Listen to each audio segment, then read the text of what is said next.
Shabbat Shalom, and welcome to Yahweh's New Moon Feast. It is the Sabbath also, but it's also the new moon. I'm going to be the teacher for this new moon class, and I am Uriah ben Israel, and to my left, Yehuda ben Israel. Obadiah ben Israel. Praise Yah. All right, Shabbat Shalom. Shabbat Shalom, man. Shalom, Shabbat Shalom. Shabbat Shalom. Yeah, man. Shabbat Shalom, man. Good to see you, brothers. Likewise. Praise Yah. Yeah, praise Yah. And welcome to the keepers of the house of light. Who are we? We are the dedicated servant to I'm sorry, let me start over, man. No problem. Yeah, we good. Yeah, we are the keepers of the light, of the saint, are very, very dedicated to spreading the righteousness, love, mercy, and forgiveness of our Father, Yahweh Elohim of hosts, by and through his Son, Yeshua, the Messiah, the Lamb of Yahweh, the King of Israel, the High Priest, and our Redeemer. We are here to teach and proclaim the gospel of Yeshua, who magnify the law of Yahweh. That's right. Praise Yahweh for his Son, man. Yeah. Praise Yahweh. Yeah, it's fine, man. Praise Yahweh. Yeah, and tonight a title is The Divine Covenants. Oh, wow. The Divine Covenant. Okay. But before we get into our class, let me ask the elder to go ahead and read the Shema. Okay. And Shabbat Shalom, everyone. And the Shema can be found in the book of Deuteronomy, chapter 6, verses 4 and 5. That is called the Shema or Shema, which means the Hebrew word Shema, which means to listen or to hear in Hebrew. Praise Yah. Deuteronomy chapter 6, verses 4 and 5. Hear, or Shema, O Israel, Yahweh our Elohim is one Adonai, and thou shalt love Yahweh thy Elohim with all thine heart and with all thine soul and with all thy might. Praise Yah.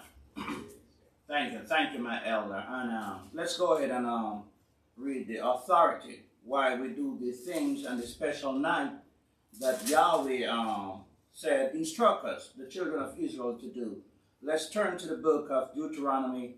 Not Deuteronomy, but okay. You want to let me go through Matthew? You want to go through the rest of the?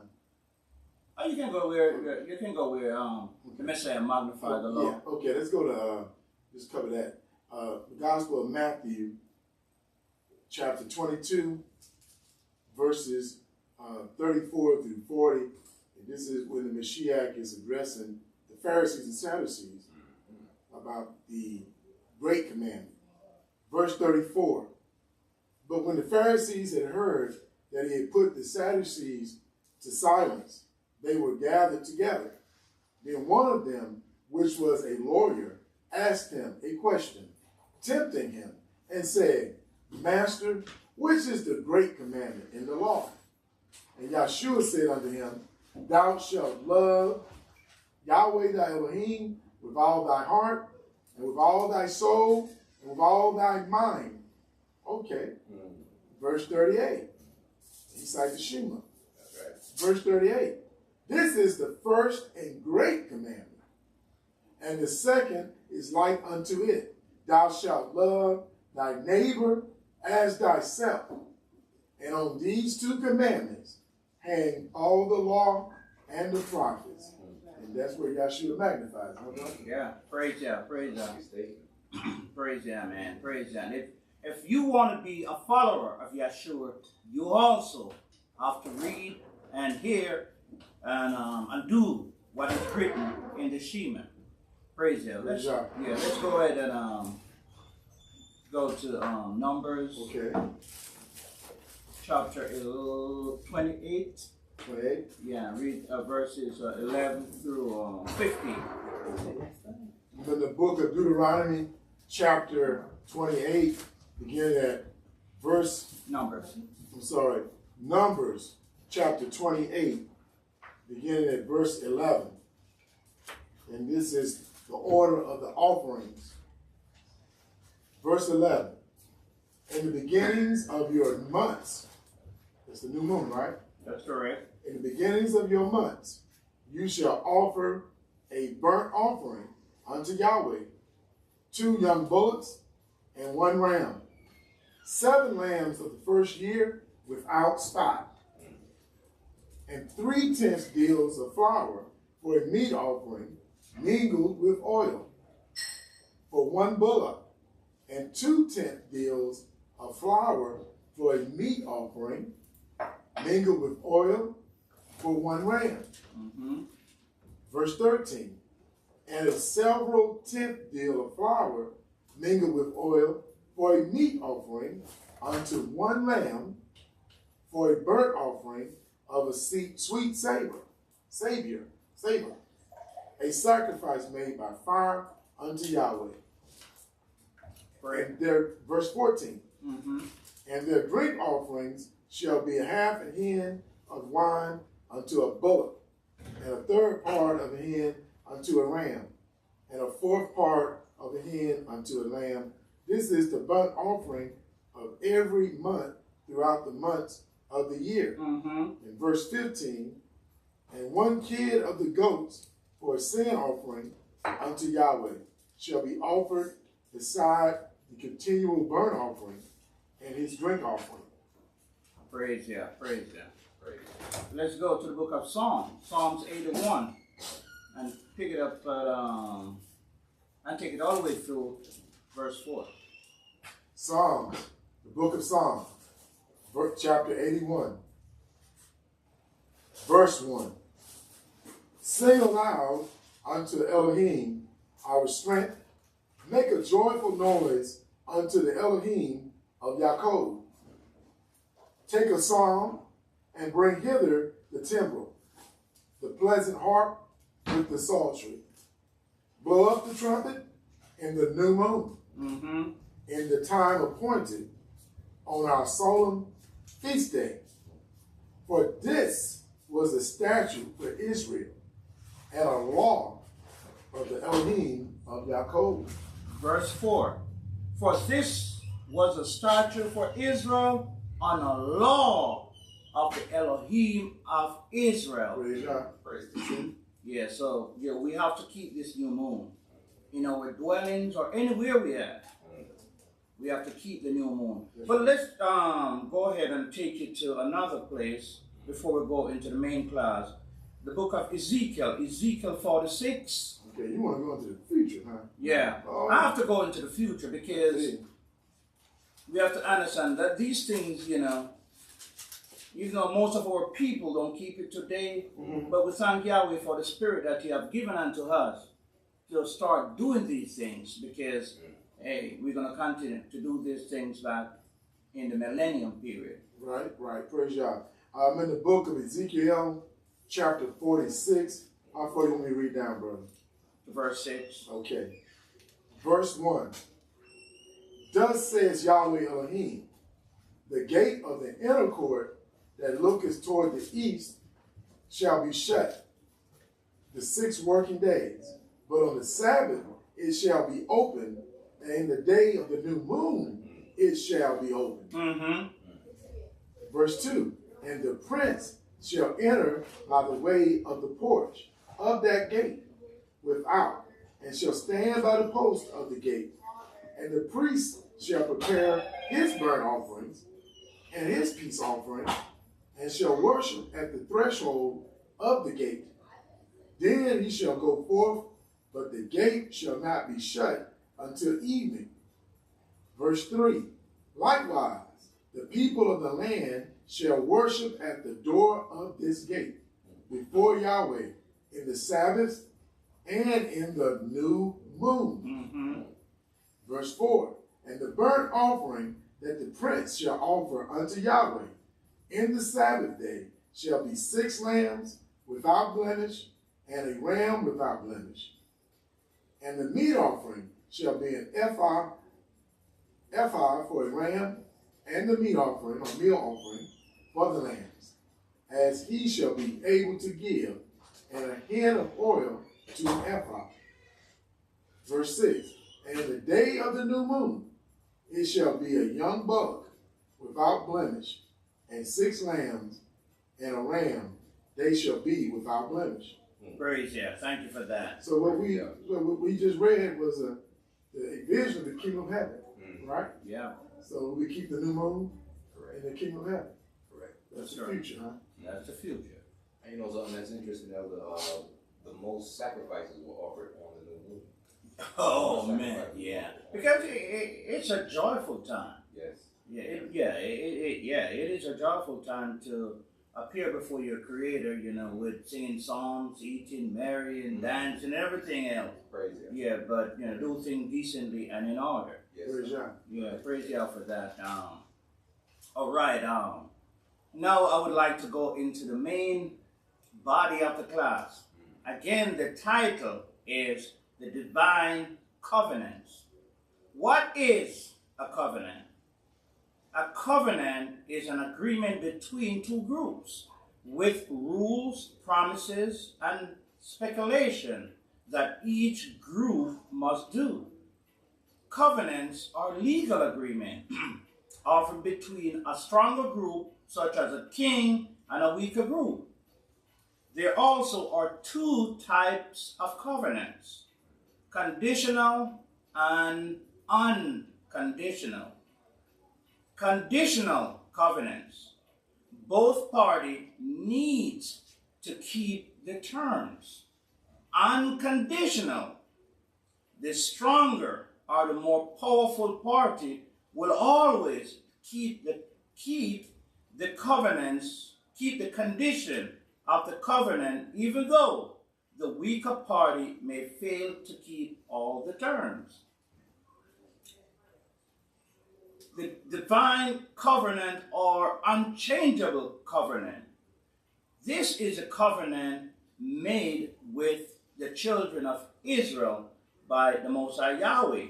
Sometimes they call it the biblical covenant, where the promises made to humanity by him as revealed in the scripture.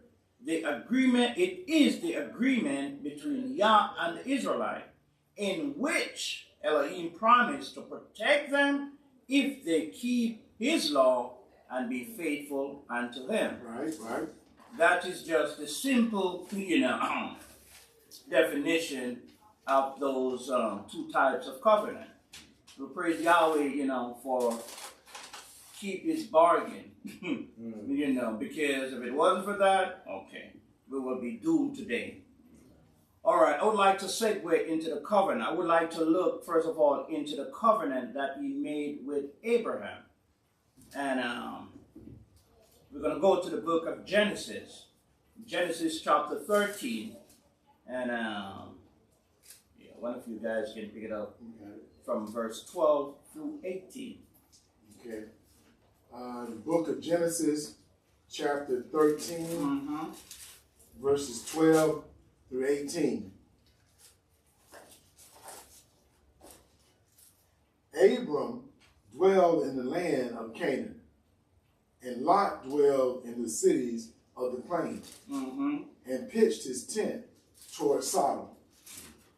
But the men of Sodom were wicked and sinners before Yahweh exceedingly.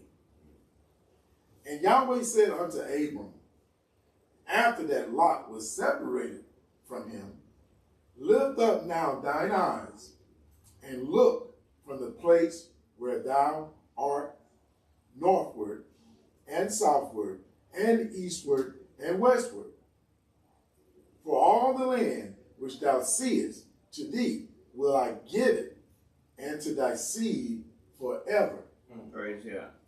Verse 16, and I will make thy seed as the dust of the earth, so that if a man can number the dust of the earth, then shall thy seed also be numbered. Verse 17, arise, walk through the land in the length of it and the breadth of it, for I will give it unto you. Then Abram removed his tent and came and dwelt in the plain of Mamre, which is in Hebron, and built there an altar unto Yahweh. Praise God. Let's take a look in verse 15. For all the land which thou seest to thee, for thee will I give it, and to thy seed. Well, Yahweh is talking about a seed, a nation that is going to come forth out of the earth. That's right. Yeah, but I mean, elder or deacon, any one of you can chime in at any time. Can break me at any time. No, in the next step, we're gonna pick it up at verse 17. Verse 17. But before we go to verse, let's look at verse 18. Then Abraham removed his tent and came and dwelt in the plain of Mamre, which is Hebron, and built there an altar unto Yahweh. We see, most of our forefathers, when they get like a vision or something, they would build a altar to give praises to the Most High Yahweh. Praise Yah for that, man. How did they know to do that? I mean, start from the beginning. From Adam. Correct. And it goes all the way. There's a righteous seed. And I don't remember. You can pick up that righteous seed, I think, in the book of Luke chapter 3. I don't know if let's try by there for a second. The Gospel of Luke. The Gospel of Luke. Praise God. For I know many nations, they all sacrifice. Right. So how did this understanding come into the earth? We got, like you said, we got that understanding from Adam. From Adam.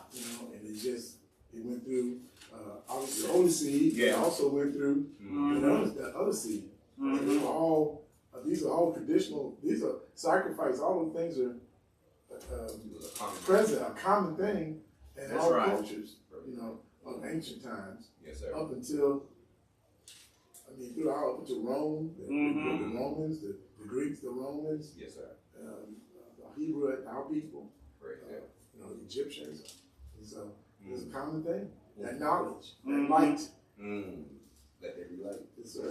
Praise God. So you're in the Gospel of Luke.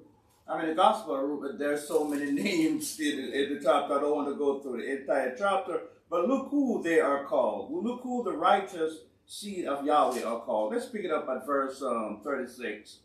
Okay, where are you at? Luke chapter 3, verse 36. You want to pick it up there? Yeah, pick it up at verse 36. Verse 36. Which was the son of Canaan, which was the son of Arphaxad, which was the son of Shem, which was the son of Noah, which was the son of Lamech, which was the son of Methuselah, which was the son of Enoch, which was the son of Jared, which was the son of Malaliel, which was the son of Cainan, which was the son of Enos, which was the son of Seth, which was the son of Adam, which was the son of Elohim. Okay, thank you so much, man. So this is like the lineage of Yeshua going all the genealogy of Mary, the mother of Yeshua, going all the way back to Adam. So that is the righteous seed, which is called the son of Elohim. Praise God. Yeah, praise God, man. Let's segue to Genesis chapter 17, verse 1 through 14. And Deacon can pick that back up.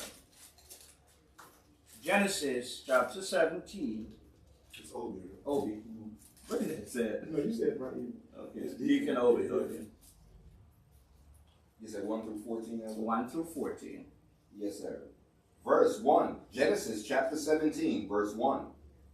And when Abram was 90 years old and 9, Yahweh appeared to Abram and said unto him, I am the Almighty Elohim. Walk before me and be thou perfect. And I will make my covenant between me and you, and will multiply thee exceedingly. And Abram fell on his face, and Elohim talked with him, saying, As for me, behold, my covenant is with thee, and thou shalt be a father to many nations. Neither shall thy name any more be called Abram, but thy name shall be called Abraham. Okay. For a father of many nations have I made thee. And I will make thee exceeding fruitful, and I will make nations of thee, and kings shall come out of thee. And I will establish my covenant between me and you, and thy seed after thee in their generations. Again, a confirmation of the covenant. And it only trickled down to this seed that we're going to find out at the end of the class. Praise him. Latter part of verse 7. Okay. Well, verse 7. And I will establish my covenant between me and thee and thy seed after thee in their generations for an everlasting covenant to be an Elohim unto thee and to thy seed after thee. And I will give unto thee and to thy seed after thee the land wherein thou art a stranger, all the land of Canaan, for an everlasting possession, and I will be their Elohim. And Elohim said unto Abraham, Thou shalt keep my covenant, therefore, thou and thy seed after thee in their generations. This is my covenant which you shall keep between me and you and thy seed after you. Every man-child among you shall be circumcised, and you shall circumcise the flesh of your foreskin, and in it shall be a token of the covenant betwixt me and you. And he that is 8 days old shall be circumcised among you. Every man-child in your generations, he that is born in thy house, or bought with money of any stranger which is not of thy seed. He that is born in thy house, and he that is bought with thy money, must needs be circumcised, and my covenant shall be in your flesh for an everlasting covenant. And the go ahead, man. Sorry. Yes, sir. Verse 14. And the uncircumcised man-child whose flesh of his foreskin is not circumcised, that soul shall be cut off from his people. He has broken my covenant. So that is a speculation. Okay. You have anything to say about that? Well, yeah, like you said, stipulation is a condition, and that circumcision is a clear condition. Correct. Before that, like you said, before that covenant can come onto the seed of Abraham. Yeah, so that's right. And when we were reading here, it said, brother, in verse 9, and it said in other places too, before that, but it said, and Elohim said unto Abram, Thou shalt keep my covenant, therefore thou and thy seed after thee in their generations. And so that's talking about us. It's we keep it, we have to keep the covenant, like you said, no matter where we are. But but like you said, as it's written, that's the covenant. That's that condition. We got to get that circumcision. We read in Exodus and with Moshe. That's right. He didn't circumcise that son and his wife. Yahweh made him to kill him. Right. Right. And Zipporah had to take care of that business. Right. Yeah. It's interesting you went there, Brother Obi and Brother Uriah, because and right there, verse 14, the last verse, that was the law. That's right. Right there. He said, that soul shall be cut off from his people. He hath broken my covenant. That's right. He had broken the covenant. Moshe had broken the covenant. Yep. Great. And the judgment was death. Wife had to stand in the breach. Isn't that something? That was a bloody husband. That's right. That's right. We know that circumcision is pretty expensive nowadays, but we know Yahweh is a merciful Elohim. But, we all have to get circumcised at some point in our life.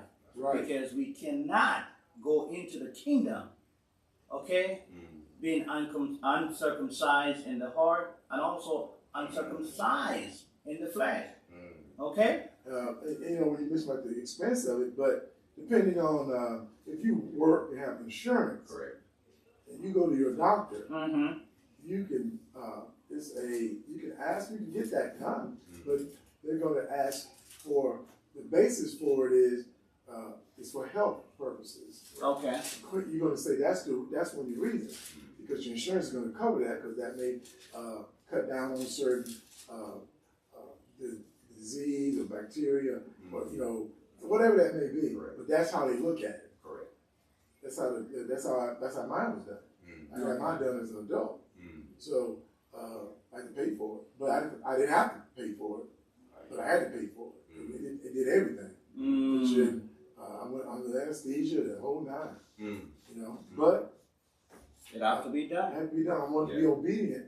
I had the resources to do it, so there was no reason not to. Not to do it. Right. It's one thing you have the resources. Right. Man, you know what? I also got mine done at a late age. I think about 33. Right. Yeah. Right. When I found out that, hey, I'm an Israelite, and I'm required to do it. Let us read a little about it. Continue, brother. In the kingdom. Let's go to the book of Ezekiel. Praise God. Okay, brother. Yeah, this is good class, man. Go ahead, I'm sorry. Yeah, because we just don't want to say things, We want to show you where it is written also. They prove all things. And it's very important for us to follow the instruction, because these things are a part of the Shema. Okay. Go ahead and pick it up in chapter 44. Okay. And we can pick it up at verse 4. We can take it through verse 9. Okay. We're in the book of Ezekiel, chapter 44, verses 4 through 9. Verse 4. Then brought he me the way of the north gate before the house. And I looked, and behold, the glory of Yahweh filled the house of Yahweh. And I fell upon my face. And Yahweh said unto me, Son of man, mark well, and behold with thine eyes, and hear with thine ears, all that I say unto thee concerning all the ordinances of the house of Yahweh, and all the laws thereof, and mark well the entering in of the house with every going forth of the sanctuary. And thou shalt say to the rebellious, even to the house of Israel, thus saith Yahweh Elohim, O ye house of Israel, let it suffice you of all your abominations, in that you have brought into my sanctuary strangers, uncircumcised in heart and uncircumcised in flesh, to be in my sanctuary, to pollute it, even my house, when you offer my bread, the fat and the blood, and they have broken my covenant because of all your abominations, and ye have not kept the charge of my holy things, but you have set keepers of my charge in my sanctuary for yourselves. Oh, man. Verse 9. Thus, that's right? Verse 9. Yeah, verse 9. Thus saith Yahweh Elohim, no stranger, uncircumcised in heart, nor uncircumcised in flesh, shall enter into my sanctuary of any stranger that is among the children of Israel. Praise Yah, praise Yah. So that's added to the condition, isn't it? Yep. So you got Not just in flesh. but that heart too. Not just dealing with that unleavened. Yes, that's right. We just talked about that unleavened, that leaven that defiles us, that sin. That's right, my elder. So now, Yahweh is about to make Abraham a great nation and a great name. And out of that nation comes all the blessing and the cursing for themselves and to the rest of the nation of the earth. And this nation also shall inherit the promised land. Let's segue into the covenant that he made with Isaac. Let's go to the book of Genesis, chapter 26. We'll be reading verses 1 through 5.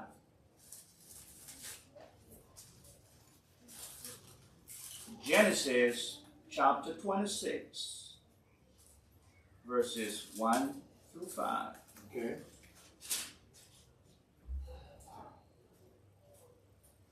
Genesis chapter 26, verse 1. And there was a famine in the land, beside the first famine that was in the days of Abraham. Mm-hmm. And Isaac went unto Abimelech, king of the Philistines, unto Gerar.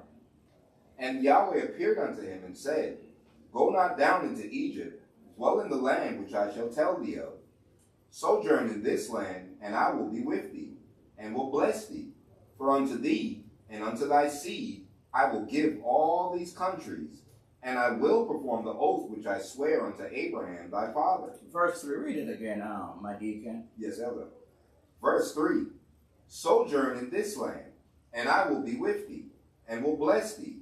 For unto thee and unto thy seed I will give all these countries, and I will perform the oath which I swear unto Abraham thy father. So everything Yahweh promised to the friend of Yah, He's going to let it come to pass. You know, by even coming through his son, Esau. Praise Yah. Verse 4. Verse 4, And I will make thy seed to multiply as the stars of heaven, and I will give unto thy seed all these countries, and in thy seed shall all the nations of the earth be blessed. Praise Yah. Because that Abraham obeyed my voice, and kept my charge, my commandments, my statutes, and my laws. Wow. Read that verse again. Verse 5. Because that Abraham obeyed my voice, and kept my charge, my commandments, my statutes, and my laws. Pray, yeah. Yeah. Right, you listen. You listen. You listen and then you carry it out. You obeyed. We know that the law was codified and given to the children of Israel. Yes, sir. And Abraham was before. Right. So how did Abraham get these laws and these statutes and everything else? Well, Yahweh told him. Yahweh had to tell him, this is how you walk before me. Mm-hmm. You couldn't just walk any kind of way before Yahweh. That would be, wouldn't that be out of order? Correct. You set him up to get killed. He would set up Abraham to get killed. You might be out of ignorance. Possibly. I mean, you're right. But remember, he created Adam as a perfect man. And let's go to Genesis chapter, to show you where that lineage is coming from, that righteous. We can go back to Noah and everything else. Genesis, give me a second. Just one verse. Verse 4, 25 and 26. 25 and 26.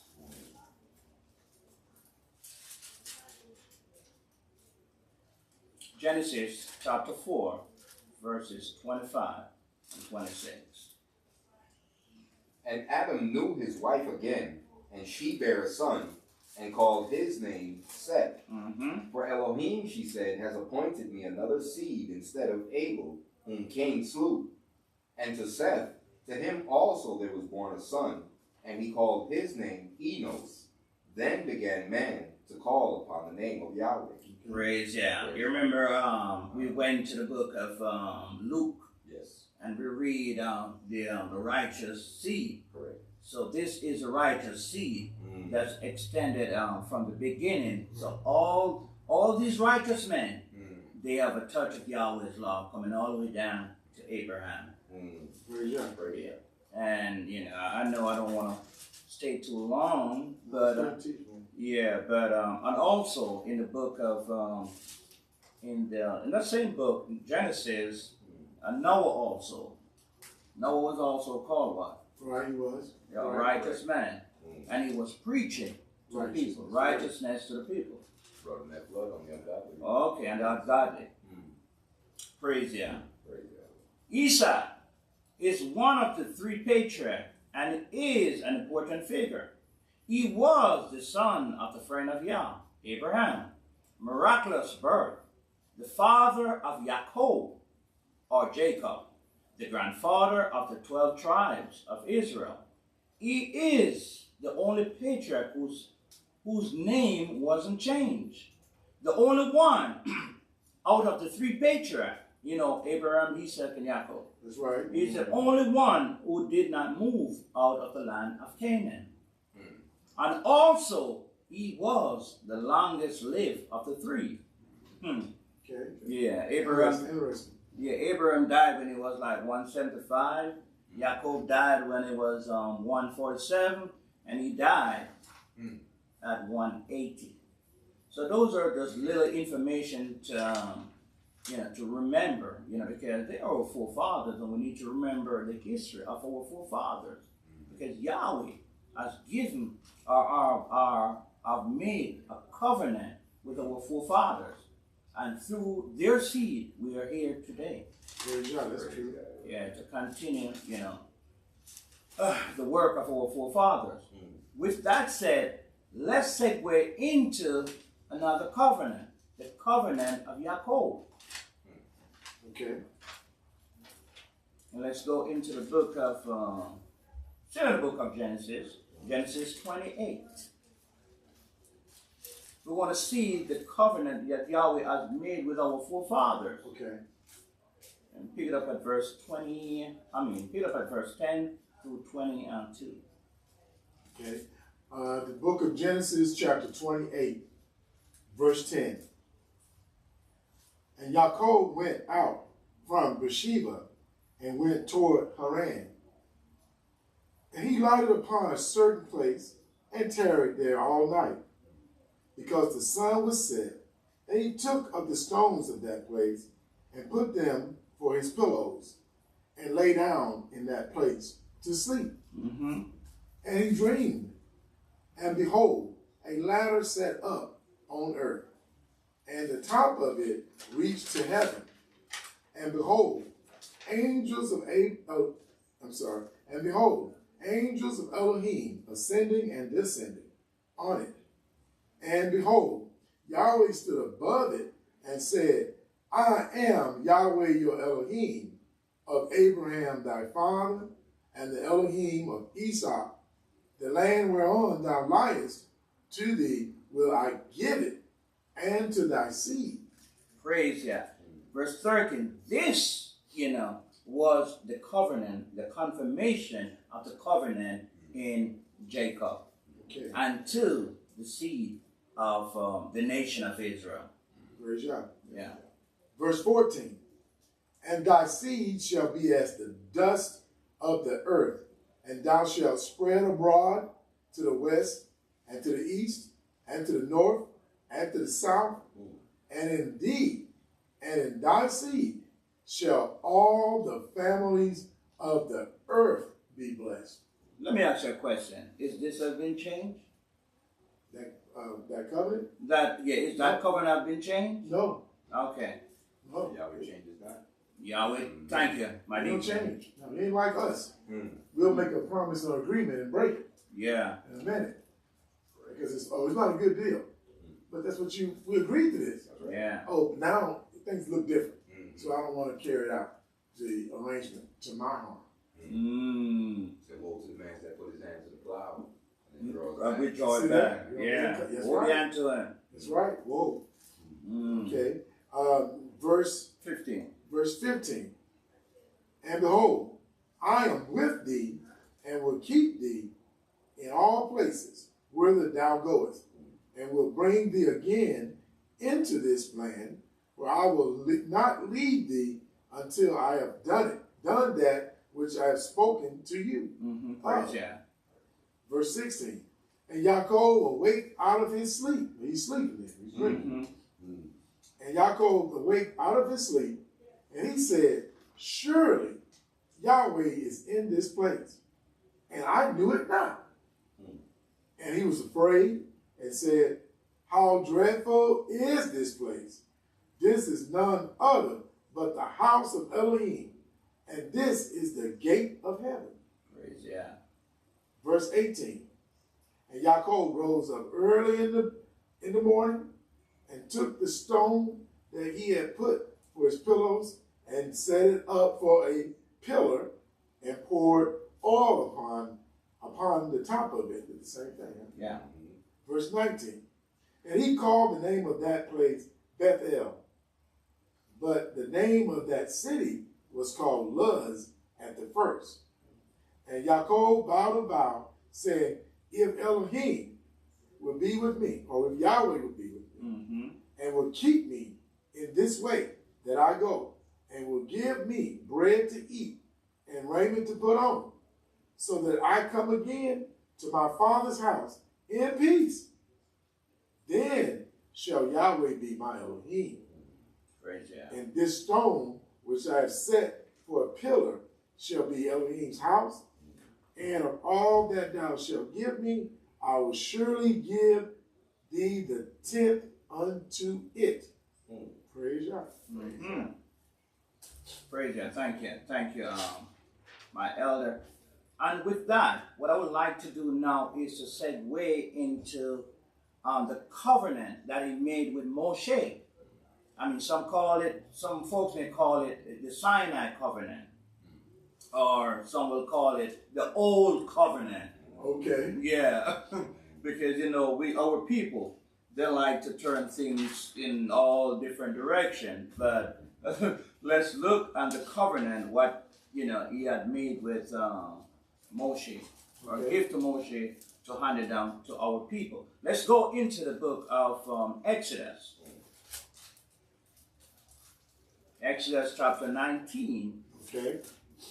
And we were just reading about where Yaakov to that gate. And he saw that ladder, vision, that ladder and vision. And that's that spiritual realm. Those are the things that they're around us, but we can't perceive them. They're not for us to see. We could be dealing with things right now in earth, but there's spiritual things around us. Just like we, I think with Elijah, he was kind of afraid. You have to open his eyes. Okay. Saw all the angels. Yeah. Full With swords drawn. With swords drawn, ready to fight. Right. So but Yahweh got to bring us. He got to let us see. Yeah, because for us, it's like seeing is believing. Right. We have no faith. Right. And that's what Mashiach come to open abundantly to us. That's also what you say, because believing is sin. Right. Yeah, that's our people. Yeah. Said, blessed are your eyes, because if you believe, you haven't seen. Yeah. Right. Yeah. But when you're presented with something like this, these are supernatural things, and you don't know what you're going to do. We can't say what we'll do because we see special effects on TV. If we walk outside and see something that blows our minds, what you going to do? And it's Yahweh revealing it. How would you do? Yeah. You're going to call somebody. Man, we didn't see no light outside. There was a light, man. You were right out there in my yard. There was no light. How did you see this? It was only for you. That's right. Praise Yah, man. Praise Yah. Praise Yah. Exodus. Let's go Exodus chapter, Obi. Yes, sir.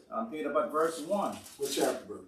Exodus chapter 19 and verse 1. Gotcha. All right. Take it to the end. It's not too long, but I'm trying to make this a nice, easy, and short class as possible. Go ahead. Yes, Exodus chapter 19, verse 1. In the 3rd month, when the children of Israel were gone forth out of the land of Egypt, the same day came they into the wilderness of Sinai. For they were departing from Rephidim, and were come to the desert of Sinai, and had pitched in the wilderness, and there Israel camped before the mount. And Moshe went up unto Elohim, and Yahweh called unto him out of the mountain, saying, Thus shalt thou say to the house of Yaakov, and tell the children of Israel, You have seen what I did unto the Egyptians, and how I bare you on eagle's wings, and brought you unto myself. Now therefore, if you will obey my voice indeed, and keep my covenant, then you shall be a peculiar treasure unto me, above all people, for all the earth is mine. And you shall be unto me a kingdom of priests and a holy nation. These are the words which thou shalt speak unto the children of Israel. So, verse 6. So, the children, the nation of Israel, this is a promise. That seed, he promised Abraham that will come out of Abraham to inherit the world. Inherit, yeah, go ahead. So question there, look, was any covenants made with any other nation of people? I don't see so far written in this book. These are special people, as I said, it's peculiar people. As a matter of fact, let's go to Amos. Amos chapter 3. All the places right there.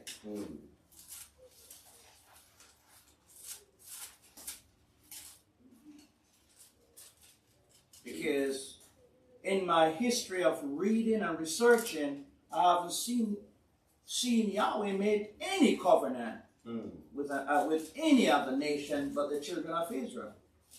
So if you find it, let me know. Yes, sir. I'm there. Yeah. Amos chapter 3, verse 1. Go ahead. Hear this word that Yahweh has spoken against you, O children of Israel, against the whole family which I brought up from the land of Egypt, saying, you only have I known of all the families of the earth.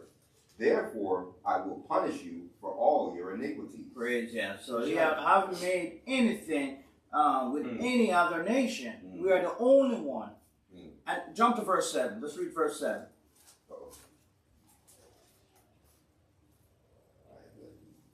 I'm sorry. Yeah. Verse 7. Surely Yahweh Elohim will do nothing, but he reveals his secret unto his servants, the prophets. Right. Praise God. Praise God. The only prophets coming down from, our forefathers, is the children of Israel. So these were the only prophets. Only prophets. I heard them say Muhammad was the last prophet. Oh, man. Right. So he's not a prophet of Yahweh. So he had to find his own God. They got their own God. Correct. He's not a prophet of Yahweh. He's not a prophet. Only the children of Israel. Right. Praise yeah. So that's out of order. That's right. Let's go back to the book of Exodus. Exodus chapter 19 and pick it up at verse 7. Yes, sir. Verse 7. And Moshe came and called for the elders of the people and laid before their faces all these words which Yahweh commanded him. And all the people answered together and said, all that Yahweh has spoken we will do. And Moshe returned the words of the people unto Yahweh. And Yahweh said unto Moshe, lo, I come unto thee in a thick cloud, that the people may hear when I speak with thee, and believe thee forever. And Moshe told the words of the people unto Yahweh. And Yahweh said unto Moshe, go unto the people, and sanctify them today and tomorrow, and let them wash their clothes, and be ready against the third day. For the third day Yahweh will come down in the sight of all the people upon Mount Sinai. And thou shalt set bounds unto the people round about, saying, take heed to yourselves, that you go not up into the mount, or touch the border of it. Whosoever touch the mount shall be surely put to death. That there shall not an hand touch it rather, but he shall be surely stoned, or shot through, whether it be beast or man. It shall not live. When the trumpet soundeth long, they shall come up to the mount. You know, my deacon, in looking at verse 13, Yahweh is holy. And if you come, to Yahweh in a certain way, you will consume by his power. You have to approach him, according to the instruction given by Yahweh. That's what I said earlier about Abraham. He was given the law, statutes, and ordinances. Correct. But he had to give Abraham instructions on how to approach him. That's correct. That would have been totally unfair. Correct. So you end up killing him. Right. And I don't have no. But you didn't tell me to do that, so he has to look. This is how you deal with me. Right. And we see how much we saw Abraham dealt with Yahweh. Very. When he was negotiating for Lot's life. Very humble. Very humble. I don't want to say too much. Right. But if that, maybe. Right. So yeah. You see, that happened when you follow his instruction. Right. But if you don't, you cannot negotiate with him. Right. So you have to be obedient, you're saying. Yeah, you have to be obedient. Right. Because he's a merciful Elohim. Right. Be perfect, right? You told him to be perfect. Yeah. That's right. Because I'm perfect. We're going to read that anyway. Yeah, go ahead. 13 and 14. Yes, sir. Verse 14. And Moshe went down from the mount unto the people, and sanctified the people, and they washed their clothes. And he said unto the people, Be ready against the third day. Come not at your wives. And it came to pass on the third day in the morning that there were thunders and lightnings and a thick cloud upon the mount, and the voice of the trumpet exceeding loud, so that all the people that was in the camp trembled.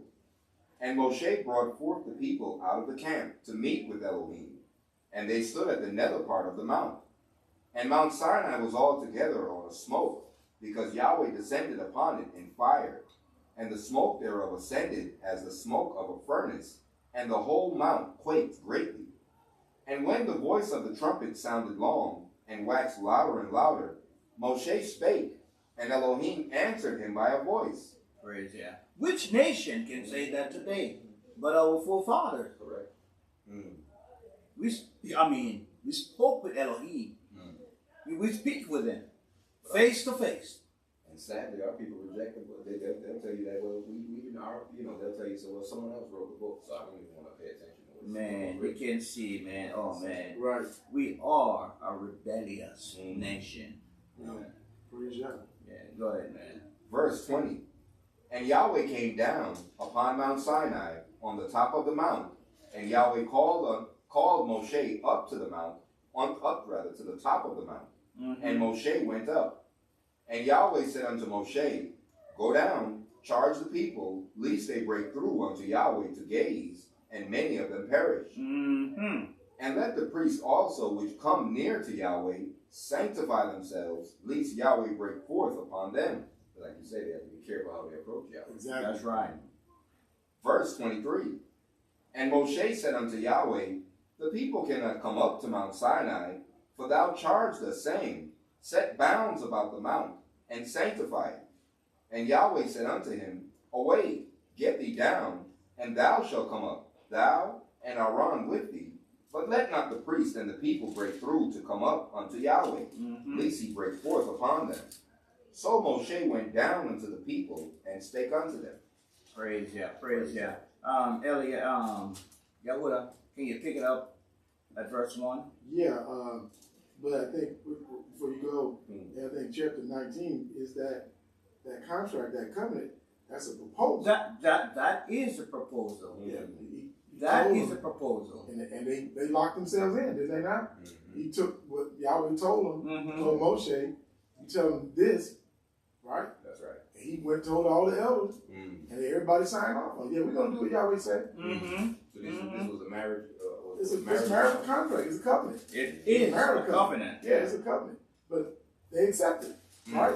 Yep. So now we're looking at, you want me to go to Exodus chapter 20, brother? On verse 1. So now you want to, okay, now here's the covenant. Now, all this stuff is going on. This is crazy.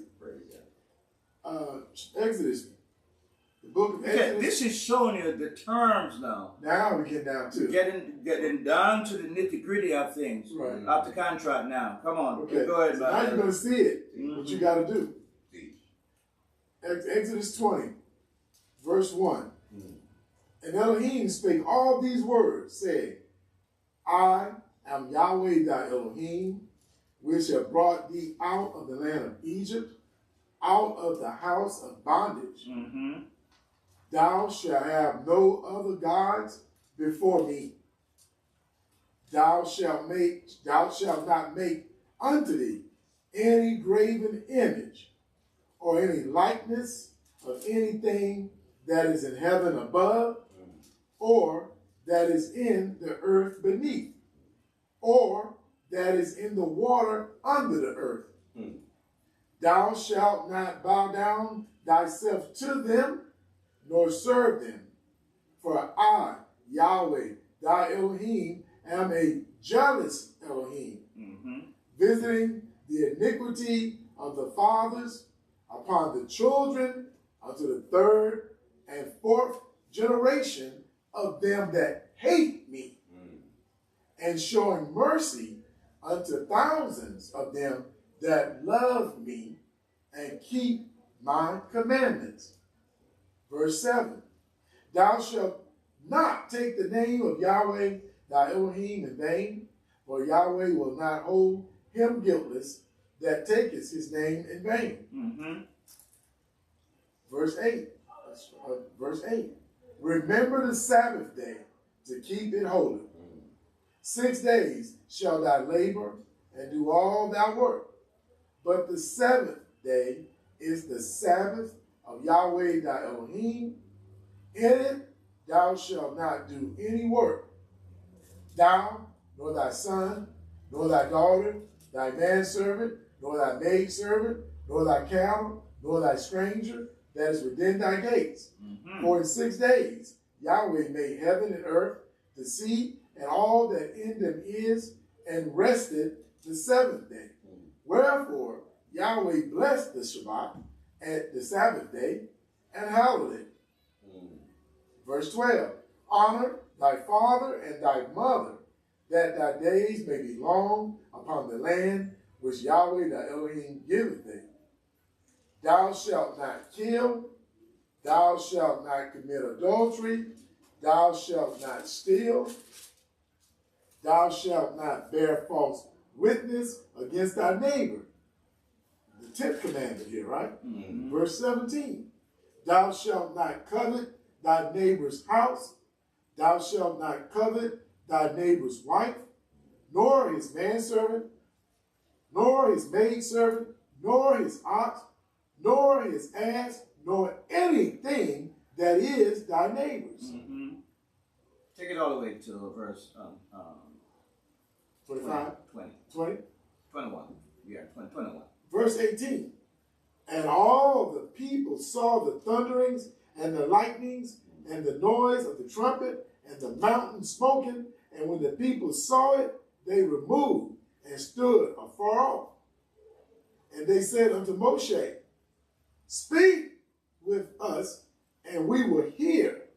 But let not Elohim speak with us, lest we die. And Moshe said unto the people, Fear not, for Elohim is come to prove you, and that his fear may be before your faces, that you sin not. Verse 21. And the people stood afar off, and Moshe grew near unto the thick darkness where Elohim was. Praise God. Thank you. So if there's no fear in any individual or anyone, guess what? You're heading for doomsday. But you mentioned about accepting this proposal. Right. But let's go to chapter 24, Deacon, and pick it up at verse 3 to verse 8. What book are we in? It's the same book, Okay. Exodus. Exodus chapter 24, verse 3 through 8. Verse 3. And Moshe came and told the people all the words of Yahweh, and all the judgments. And all the people answered with one voice and said, All the words which Yahweh has said will we do. There you go. And Moshe, they bound themselves to the covenant. There they say it before and now again. Praise God. Yeah. Praise God. Verse 4. And Moshe wrote all the words of Yahweh, and rose up early in the morning, and builded an altar up under the hill, and 12 pillars, according to the 12 tribes of Israel. That's right. And he sent young men of the children of Israel, which offered burnt offerings, and sacrificed peace offerings of oxen unto Yahweh. And Moshe took half of the blood, and put it in basins, and half of the blood he sprinkled on the altar. And he took the book of the covenant, and read in the audience of the people, and they said, All that Yahweh has said will we do, and be obedient. Praise God. Verse 8. And Moshe took the blood, and sprinkled it on the people, and said, Behold the blood of the covenant which Yahweh has made with you concerning all these words. Okay.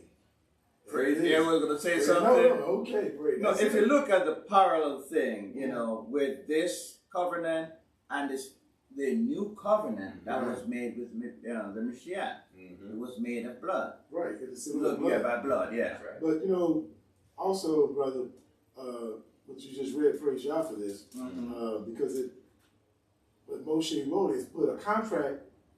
You don't know what the contract says if you don't write it down. Correct. That's It has to be memorialized. for all the parties to see. So you know what you agreed to. You went through the terms, like you said, brother, Exodus, praise God. But the terms of Exodus 20, then he wrote them down. Right. Yeah. Uh-oh. Then they agreed. And they agreed. Then he sprinkled the blood. Sprinkle the blood. Seal the cup. Seal the It's covenant. a sealed deal. Yeah. What you going to do with that? There's nothing more, man. But this wasn't all that was written. There is much more. And I know sometimes a lot of folks will say this book is boring, or they can't be bothered with it and reading. So what we have done today, we have put a list. And if you have your pencils and paper, or you maybe can rewatch this new moon service, and you'll get information where you can. We're just trying to make, in other words, make it simple, for our people. Because you put some outstanding information, right? Just from Abraham all the way to this point here. That's correct. Praise God for the Spirit, man. So what I would like to do now is to give you a couple scripture, not for reading, and I need you to write them down so you can go back on your leisure time and read them. And the first one is Leviticus chapter 11 through chapter 12 and verse 8. For we are a holy people, so we have to appear before Yahweh holy. The next one is Leviticus chapter 15, verses 1 through 33. And this concerning about a man and a woman, or you shall conduct, carry yourself. Leviticus chapter 18, verse 1 through chapter 20 and verse 27. And this is how, we should walk before our Creator.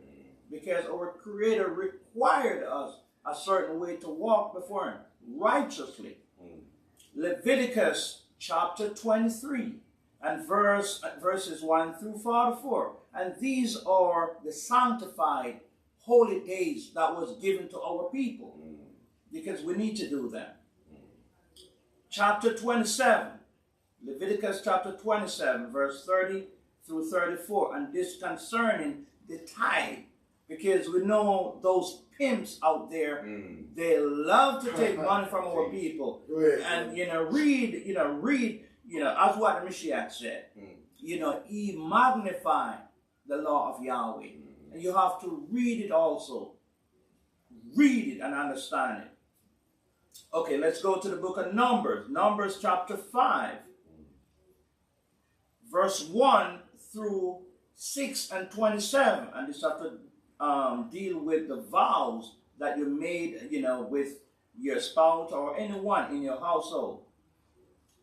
Numbers chapter 27, 1 through 11. And this has to do with the inheritance. Okay, in case the father, there's no seed, from that father in that family.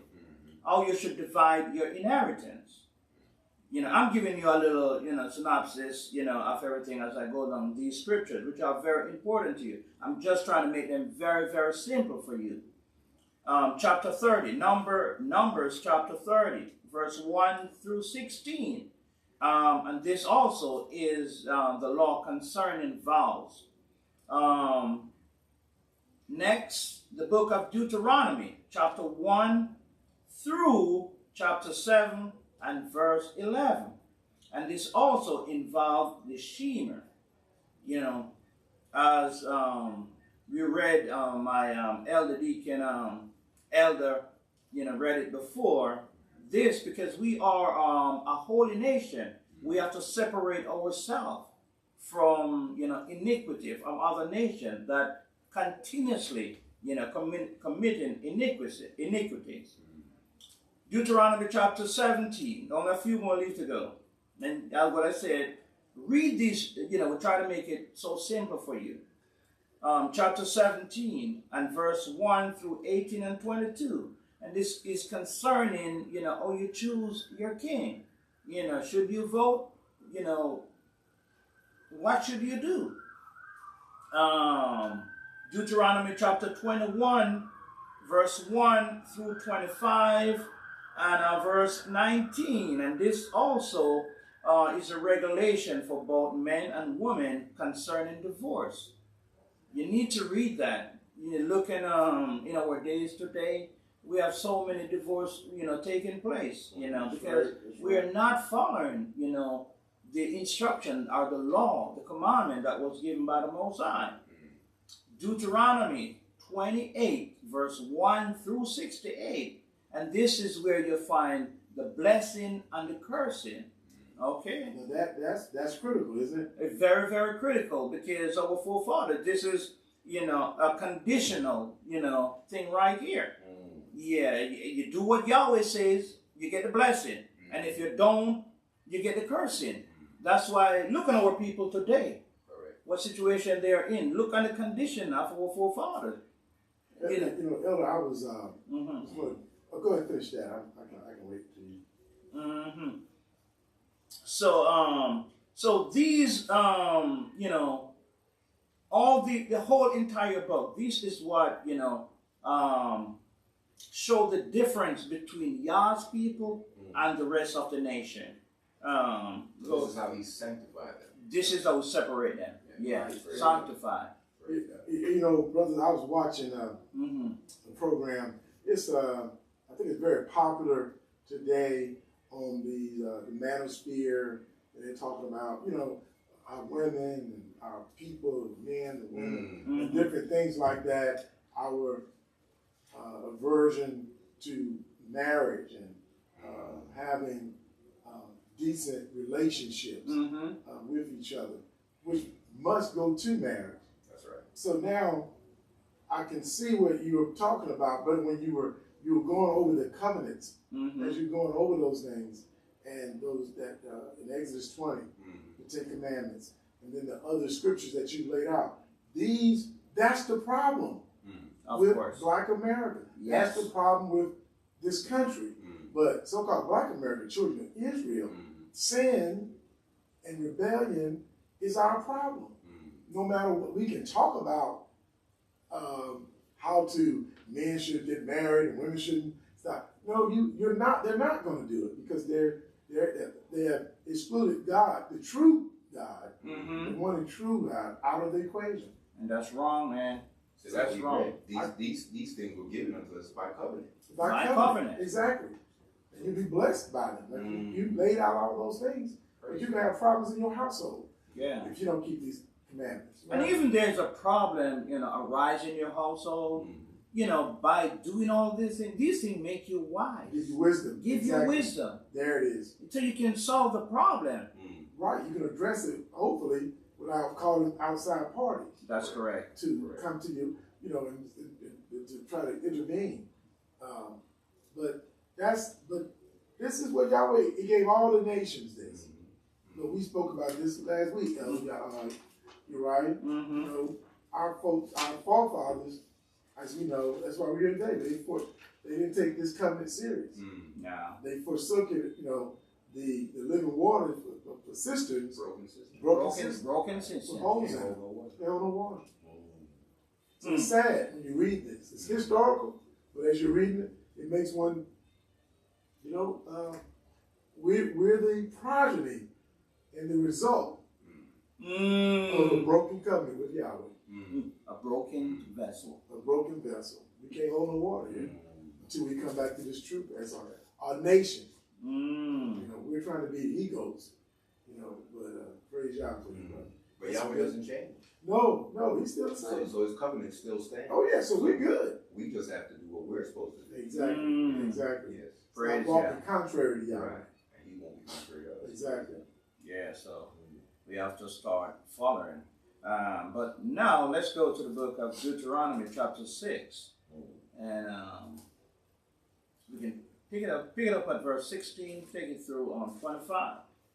The book of Deuteronomy chapter 6. And what's that verse again? Verse 16. Okay, through 25. Deuteronomy chapter 6. And here you go. You shall not tempt Yahweh your Elohim as you tempted him in Massah. You shall diligently keep the commandments of Yahweh your Elohim, and his testimonies, and his statutes, which he hath commanded thee. And thou shalt do that which is right and good in the sight of Yahweh, that it may be well with thee, and that thou mayest go in and possess the good land which Yahweh sware to your fathers. Praise God. Verse 19, to cast out all thine enemies from before thee, as Yahweh has spoken, and when thy son asketh you in time to come, here we go, saying, what mean the testimonies and the statutes and the judgments which Yahweh, our Elohim, have commanded you? Then, boy, you gotta know your history, don't you? You have to. Man. Verse 21. Because if you're without a history, it's just like a plant without its root. Praise Yahweh. So you cannot get good substance to grow properly. That's right. Yeah, Praise good. Yah, brother. Great analogy. Great analogy. Verse 21. Then thou shalt say unto thy son, we were Pharaoh's slave men, our bondmen in Egypt. And Yahweh brought us out of Egypt with a mighty hand.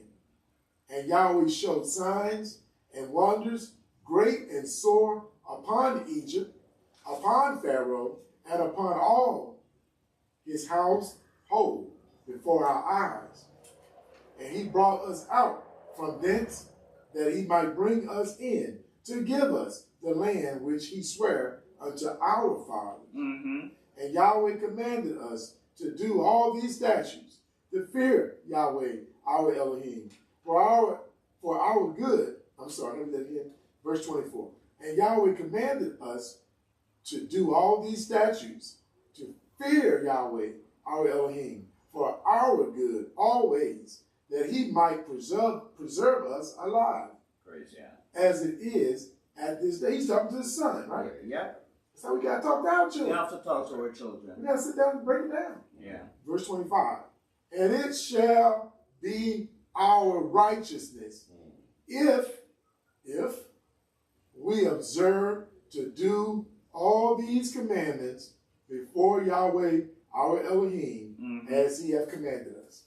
Praise God. That's a condition of it was all. That is. If. So it's a conditional covenant that he has made with our people. So you're trying to tell me that obviously they didn't do it. Our fathers did not do it in mass. They didn't keep it. Okay? Why do you think we are here right now, sitting at this table? We should be in our land right now, enjoying. Come on, man. Teaching these ways unto the nations. Oh, man. That's right. That's what we should have been doing. We're supposed to be a nation of priests, teaching the land, teaching. But what if we say, but our fathers, we only brought forth when? But Yeshua had to be sacrificed for our fathers to be saved. That's right. And Praise he had God. to be sacrificed for the nations to be Exactly. saved. So it was still all in It's all in It's still, yeah. And Yahweh is doing. It never stopped. How he was going to save the nations. Yeah. That was the mystery to our fathers. They knew he was going to save them, but how? Was the question. That, yeah. You know? Exactly. Now, you see, all these things are written for our admission into the kingdom of heaven and also into the kingdom of Yah. Right. So we have to read that. Let's go to the book of Exodus chapter 31, Deacon Obi. Pick it up at verse 12 through 18, through 17. And they say, well, why do I have to read those first 5 books? Why do I go to that Old Testament? See, now you see, you're teaching and breaking it down. This is why if you don't go here, you're going to be a big problem. The foundation, man. You're going to have a problem. You don't start building a house from the top. Come on, man. Fall down. Yes, sir. Okay. You said 12 through 18 or 17? 17. Yeah. Okay. Exodus chapter 31, verse 12. And Yahweh spake unto Moshe, saying, Speak thou also unto the children of Israel, saying, Verily my Sabbaths you shall keep, for it is a sign between me and you throughout your generations, that you may know that I am Yahweh, that does sanctify you. You shall keep the Sabbath therefore, for it is holy unto you. Every one that defileth it shall surely be put to death. For whosoever doeth any work therein, that soul shall be cut off from among his people. Okay, it's real deal. 6 days may work be done, but in the seventh is the Sabbath of rest, holy to Yahweh. Whosoever doeth any work in the Sabbath day, he shall surely be put to death. Wherefore the children of Israel shall keep the Sabbath, to observe the Sabbath throughout their generations for a perpetual covenant. It is a sign between me and the children of Israel forever. For in 6 days Yahweh made heaven and earth, and on the seventh day he rested and was refreshed. Praise Yah. Praise Yah. Thank you for that, man. Now, verse 16 says it's a perpetual covenant. It means it's an everlasting covenant. So keeping the covenant qualified us to receive the blessing of Yah, his promise. So when we choose not to keep his covenant, we cannot receive the blessing. The covenant also is a guide, so for us to make better choices and to help us from the tempter or to put us in any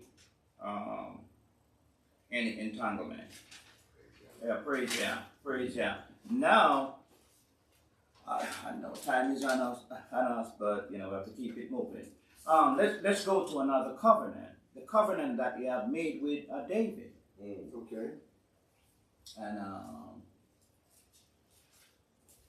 let's go to the book of 2 Samuel, chapter 7, and pick it up at verse 4 through 20.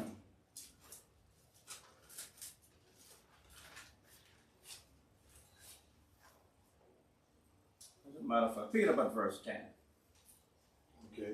The book of the prophet 2 Samuel, chapter 7, verse 10, reads, Moreover, I will appoint a place for my people Israel, and will plant them, that they may dwell in a place of their own, and move no more.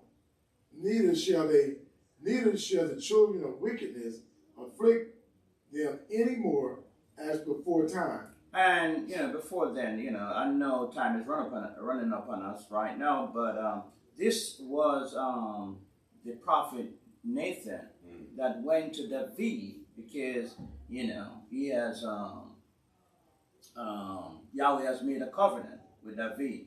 So David went forth to let him know what's going to be taking place in the future. Yeah. That's a great point, Elder, because in verse 10 it says, Moreover, I will appoint a place for my people Israel. They were already in the land at this time. David was king. Yep. Yep. That this is a great thing because that backdrop of this chapter, David wants to make a house.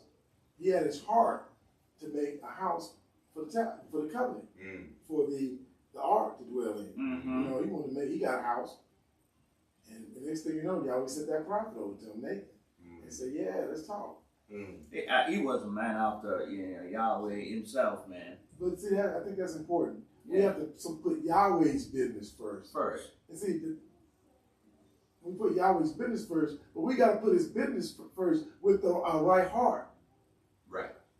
We got to put his business first with a heart to do it. Right. With a heart for him to get it done.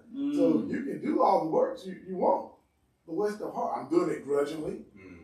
I'm doing it, you're doing it with joy and that love to please your Elohim. Because you want, like you're a child, your little children. They run up to you. Daddy, look, I can do this as they're growing. Right. Daddy, look at this. Right. I can do this. And they want you to see, they want that affirmation from their father. So we got to be in the same situation. We want our father to say, look what I'm trying to do, y'all. I got that heart for you. Great heart. Right? Yeah. Because the spirit take care of the work. So the work's going to get done regardless. Regardless. Whether it's accounted to you. Or not. It's based off of what's in your heart. Yep. Like I said, in heart and in flesh. Circumcised. Oh, yeah. Circumcised in both the heart and the flesh. Yeah. Without a doubt. You're doing. You can pick up at verse 11. Okay, keep reading. Okay. Verse 11. And since the time that I commanded judges to be over my people, Israel, and have caused thee to rest from all thine enemies. Also, Yahweh telleth you that he will make thee an house. And when thy days be fulfilled, and thou shalt sleep or die with thy fathers, I will set up thy seed after thee, which shall proceed out of thy bowels, and I will establish his kingdom. Praise God. Verse 12. Let's look at that a little bit deeper. Okay. Because we know that a lot of our brothers, they don't believe that David is the son of, Yeshua is the son of David. And what I would like to do now is to take you a little bit through, I'm also going to take you through the eyes of the prophet Jeremiah. And we always take it to the New Testament. So we're going to be back and forth with the New Testament also. Let's go to the book of Matthew first. Matthew chapter 1. Because we have different ways that we can use to prove that he is the son of the David. Yeah. I know it's a little bit, and this is the prominent folks, in the book pertaining to this story. But let's pick it up at verse 6. Matthew chapter 1, verse 6. And Jesse begot David the king, and David the king begot Solomon of her the wife of Uriah. And Solomon begot Rehoboam, and Rehoboam begot Abiah, and Abiah begot Asa, and Asa begot Josaphat. Josaphat begot Joram, and Joram begot Ozias, and Ozias begot Jotham, and Jotham begot Achaz, and Achaz begot Ezekiel, and Ezekiel begot Manasseh, and Manasseh begot Amon, Amon begot Josiah, and Josiah begot Jeconiah and his brethren, about the time they were carried away to Babylon. After that they were brought to Babylon, Jeconiah begot Salathiel, and Salathiel begot Zerubbabel, and Zerubbabel begot Abiah, and Abiah begot Eliakim, and Eliakim begot Azor, and Azor begot Sadok, and Sadok begot Akim, and Akim begot Eliud, and Eliud begot Eleazar, and Eleazar begot Mathan, and Mathan begot Yaakov, and Yaakov begot Joseph, the husband of Mary, of whom was born Yeshua, who is called the Mashiach. Thank you, my deacon. If you notice in verse 16, it said, and Yaakov begot Joseph. Okay. But afterward, he said, Joseph, the husband of Mary, of whom was born Yeshua, who is called the Christ. Exactly. So the begotten stop. Exactly. Okay, let's take you in the book of Jeremiah now. Let's go, all the places there too. We have to come back to Matthew chapter 1. Let's go to Jeremiah chapter 22.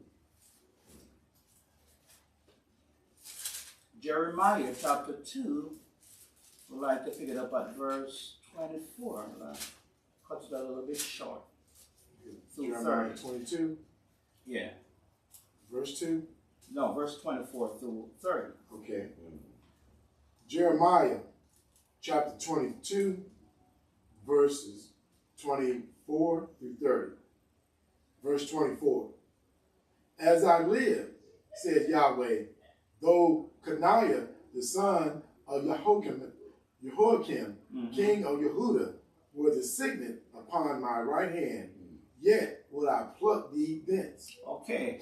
If you notice in verse 24, you saw the name Coniah. And Coniah is a short form of Jeconiah. Or in the book of Matthew, in verse 12, you see Jeconias. Jeconias is just a Latin or Greek form of word. Okay? So they are the same person. Coniah and Jeconiah are Jeconias. they are talking about the same person of that lineage. Go ahead. Thank you, brother. Okay, verse 25.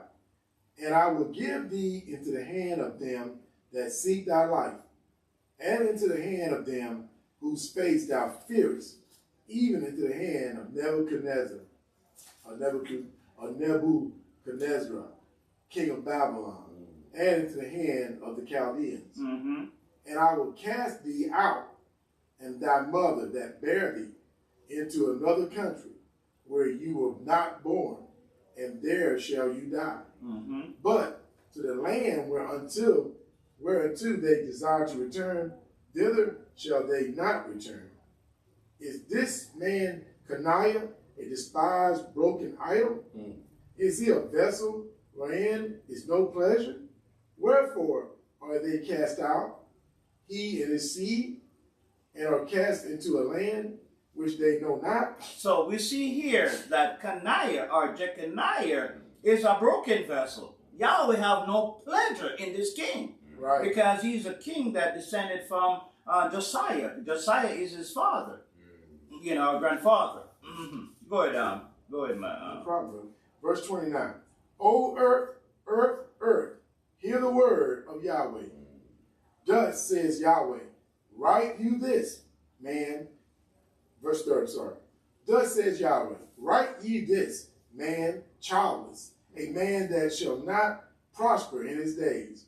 For no man of his seed shall prosper, sitting upon the throne of David, and ruling any more in Yehudah. So that was the curse of Coniah and his descendant out of his lineage. I mean, no one from his lineage going to be sitting on the throne of David. Okay, we know that Jeconiah, he has children. So let's go into the book of First Chronicle.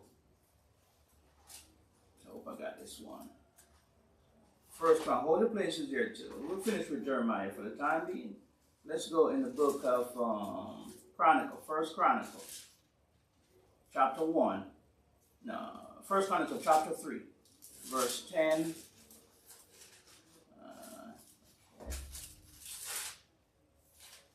So from here, we know that Jeconiah or Coniah is seed. He and his seed is cursed. Not to say they're not going to receive salvation, but the curse is they're not going to be sitting on the throne of King David. Correct. And we know that generally it is the king. What is the First Chronicle? Second Chronicle, man. I'm sorry about that. You can have it. It's in First Chronicles chapter 3 as well. Yeah. Chapter 3. First Chronicle chapter 3. Picking up at verse 10. Verse 10, okay. And this also shows the lineage from David.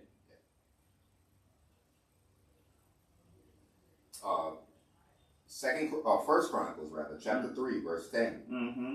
And Solomon's son was Rehoboam, Abiah his son, Asa his son, Jehoshaphat his son, Joram his son, Ahaziah his son, Joash his son, Amaziah his son, Azariah his son, Jotham his son, Ahaz his son, Hezekiah his son, Manasseh his son, Amon his son, Josiah his son, and the sons of Josiah were the firstborn, Johanan, the second, Jehoiakim, the third, Zedekiah, the fourth, Shalom, and the sons of Jehoiakim, Jeconiah his son, Zedekiah his son.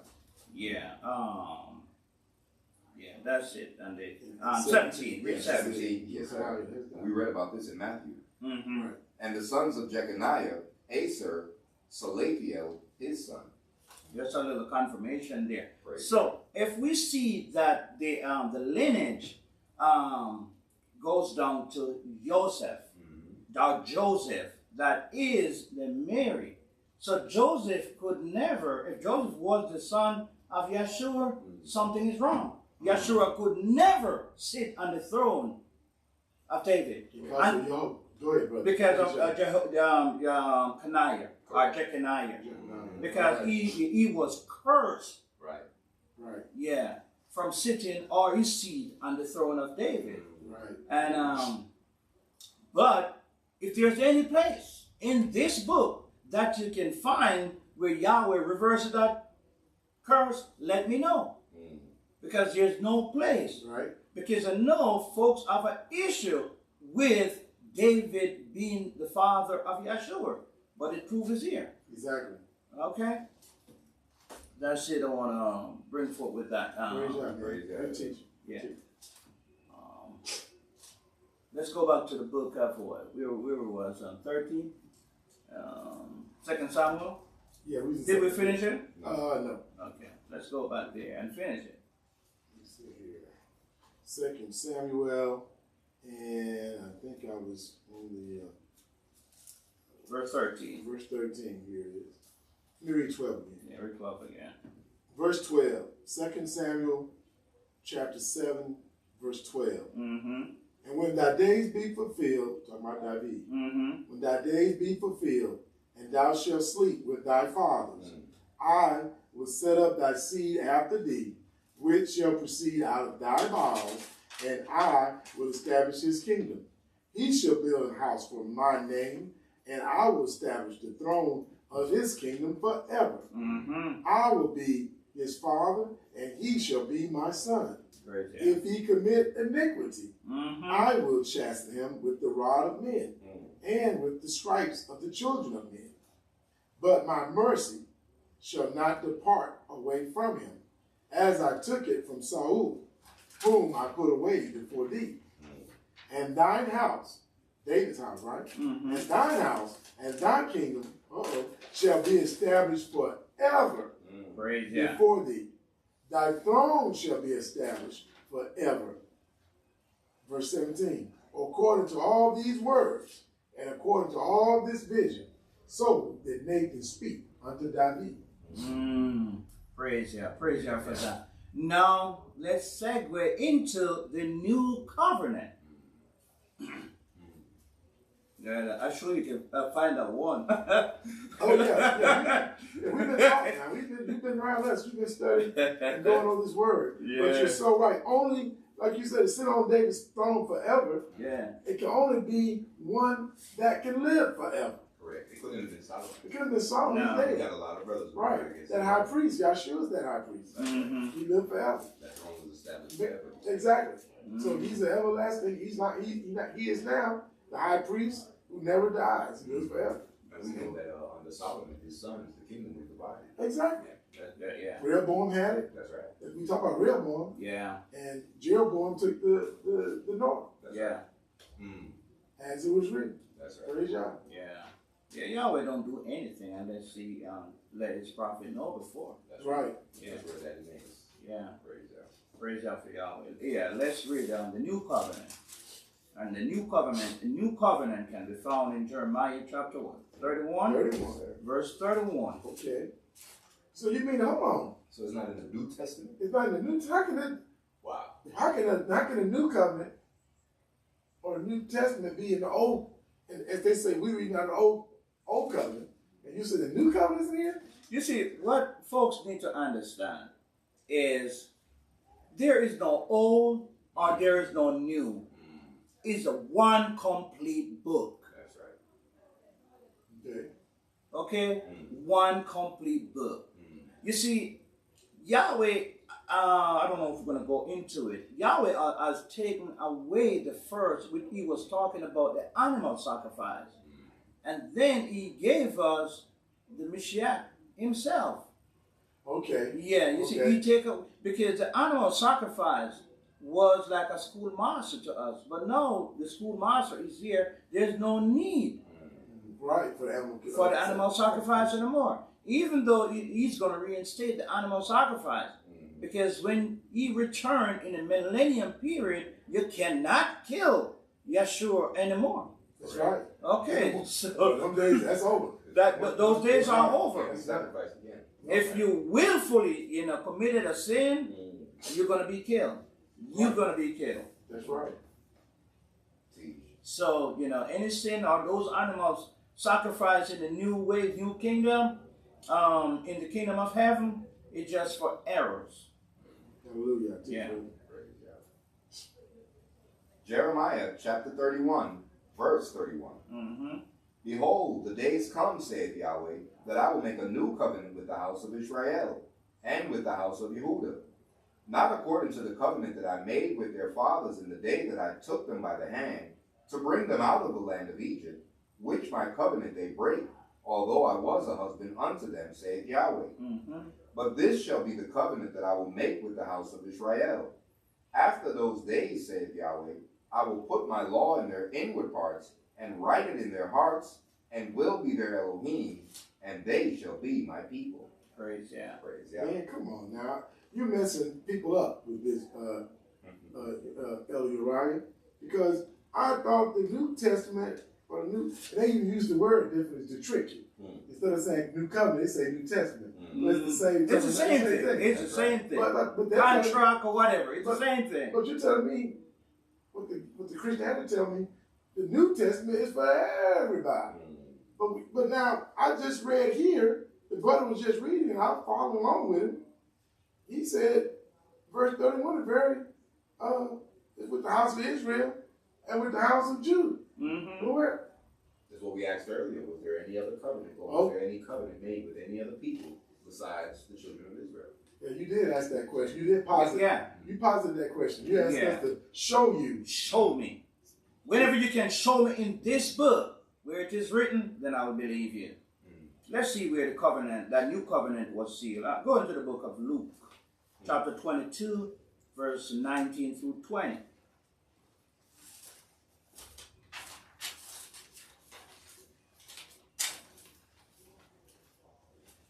Luke, chapter 19. Okay. Okay. And where we want to go? What verses? Yeah. 19. Okay. Luke chapter 19, verse 19. Is that right? Verse 19. There. The old man sometimes kind of slow. Oh, you're all right. You're all right. It's good. Is it Luke 19? Mm-hmm. What verse again? Verse 19 and 20. Okay. Just two verses? Okay. Mm-hmm. The Gospel of Luke, chapter 19, verse 19. And he said likewise to him, Be thou also over 5 cities? And another came saying, Adonai, behold. Is that right? No. Right, Luke Lord? chapter 22. Okay, you said 19. Verse 19 Okay, and okay. 20. I kept saying it again. You said, okay. Oh, I thought you was asking about the verse, eh? No, no. Yeah, I knew something was up. Yeah. Okay. We're in the Gospel of Luke, chapter 22, verses 19 and 20. Mm-hmm. Okay. And he took bread and gave thanks and brake it and gave unto them, saying, This is my body which is given for you. This do in remembrance of me. Likewise, also the cup after supper, saying, This cup is the New Testament or the New Covenant in my blood, which is shed for you. You notice, Okay. you notice with the Moshe covenant, That's right. sealed with, sprinkled with the blood. Right. Here, that's why it's so important for us to keep the Passover. That's right. Right. What everything represent in the Passover. But you have to do it according to what is written in Leviticus 23. No other way. You cannot get around it. I know some Christian will say this and that. Oh, we can do it because he done away with a lot of things when he came. But let's go to the book of, and say, oh, it's all about faith now. But let's go to the book of Romans. Okay. Uh-oh. Oh, yes. Romans. Yeah, I want to go to Romans, man. Romans chapter 10, 12. Okay. You want me to continue reading or just move on? You finished? Oh, you can continue reading. Yeah, let's go for my old sword, man, because I love my old sword. Okay, yeah, man. Okay, Romans where? I think it's Roman. Give me a second, man. Well, yeah, man, when you're looking for that, these are the things that we have to be aware of these covenants. The blood, the shedding of blood, sealing an agreement. That's right. In blood. That's right. That's why they kept those altars. Now, we kept reading earlier about the altar. Well, they put an altar up and they sacrificed. Mm-hmm. They shed blood right there. Mm-hmm. That's when Abram got the vision, right? Mm-hmm. In Genesis 13. 13. Is that right? Or 15? 13. Yeah. So, and he went in that vision, but he had separated those, and he sacrificed those animals. Mm-hmm. The way Yahweh told him to do. And then he got that vision. Yahweh showed him something. That's right. Yeah, Romans chapter 10, because, Okay. when you realize, you're out there, in the line of fire, when all these different, sects, they come before you, and they was, oh, are you on a covenant? We know what the covenant is all about. Right. Yeah, Exactly. but, go ahead, because that's what, hey, read this one verse, Proverbs chapter 28, verse 9, Obi. Then we get back to you. Okay. Proverbs 28. Yeah, verse 9. Verse 9. The older place is in Romans. Okay. There's that one verse. Are you on a covenant? Do you know what the covenant is all about? No. They're talking, but but again, they're blind and they want us to be blind. But Yahweh is showing us the light. The marvelous blind. He's showing us the marvelous light. Yeah, praise him, man. Proverbs chapter 28, verse 9. He that turneth away his ear from hearing the law, even his prayer shall be abomination. Praise yeah. Praise Yah. Well, are you on a covenant? The covenant consists of all these things. The promises, everything. The law, the statute, and the government. And, the commandment. And you said, oh, you don't have to do the law? Come on, man. Go back to Romans chapter 10 and pick it up at verse 10 through 17. Okay. Romans 10, verse 10. For with the heart man believeth unto righteousness, and with the mouth confession is made unto salvation. Praise yeah. For the scripture saith, whosoever believeth on him shall not be ashamed. For there is no difference between the Jew and the Greek. For the same Adonai over all is rich unto all that call upon him. Praise. You said, Right. I know that the Christians, they love to pull this verse. There's no difference. So you know what? A woman can be the head of a congregation. No, you cannot. Because you have to do stuff decently and in order. But go ahead, brother. Yeah, the way Yahweh have things structured, you cannot do. But if you look keenly at that verse, it goes back. The answer is in verse 10. Made unto salvation. Right. It's talking about righteousness. Right. And when salvation is going to be? Right. At judgment. Right. So there's a time. So Yahweh is talking, whoever worketh righteousness, you're going to be saved. Right. So you got to look, praise Yah. And they say that, but they don't understand this order. Salvations of the Jew, as Yahshua said. He has to go through us, the people, his people. Children of Israel. He got to go through his people, and he's awakening us in these latter days. Read this covenant was made with one set of people. One set of people, so ain't nothing changed, right? Nothing changed. Okay. Unless you can show it to me where it have been changed. Exactly. Because he said in the book of Proverbs, not Proverbs, but in the book of Psalms, or Psalms 19, where it said the law is perfect. Exactly. So if the law is perfect, why would he want to do away with it? That which is perfect, right? Which came from heaven. That came from heaven. But you see, what they got screwed up is what was added to the law that came from heaven.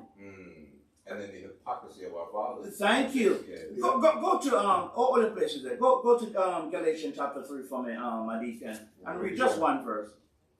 Galatians chapter 3, verse 19. Galatians chapter 3, verse 19.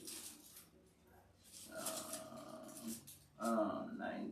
Yeah. Okay. Yeah, let's read 19. I don't want to read it because I know time is going. About 1 hour, 45. Oh, 45 minutes. That's fine. Praise Yah, man. Yeah. Galatians 3, you said, right? Yeah. Amen. Verse 19. Verse 19. Wherefore then serveth the law? Mm-hmm. It was added because of transgressions, till the seed should come to whom the promise was made. And it was ordained by angels in the hand of a mediator. Praise God, my brother. That's it. I don't have to explain anything. That is, the book does. Straightforward. That law is the animal, tell you, it was added. The animal sacrifices were added. Until the seed, not seed, the Mashiach, out of that nation of Israel. So this is that schoolmaster that led up to the Mashiach. Bingo. What you talking about? Praise God. Thank you. Let's go back to Romans chapter 10 and finish up Romans chapter 10. Praise God. There's a couple more scriptures to go. Okay. Romans 10 and verse 13. Mm-hmm. For whosoever shall call upon the name of the Adonai shall be saved. And look, you don't just to call up Yeshua's name and be saved. There's much more to it more than that. Okay, go ahead, my elder. Okay. How then shall they call on him in whom they have not believed? That answers the question right there. Believe what? Right. Yeah, go ahead, man. And how shall they believe in him of whom they have not heard? The Shema. The Shema. He magnified the Shema. That's right. That make it honorable. Definitely. The last verse in the latter part of verse 14. And how shall they hear without a preacher? Mm-hmm. See, that's what we try to do. Do what we got to do. Praise God. Praise God. And verse 15. And how shall they preach except they be sent? Mm-hmm. As it is written, how beautiful are the feet of them that preach the gospel of peace. Amen to that. And bring glad tidings of good things. Mm-hmm. How far you want to go? 21? 17. 17. But they have not all obeyed the gospel. For he said, Yahweh, who hath believed our report? So then, faith cometh by hearing, and hearing by the word of Elohim. Praise yeah. Praise yeah, man. But let me, Obi, go to Revelation chapter 12 and pick it up at 13, take it to 17. Let me, see who the devil is angry or, who's with. If the devil is angry with his own people. This is going to help you out a little bit more, those hard believing folks in this book. Right. You said chapter 12, verse 13 through 17? Yeah. Okay. Revelations chapter 12, verse 13.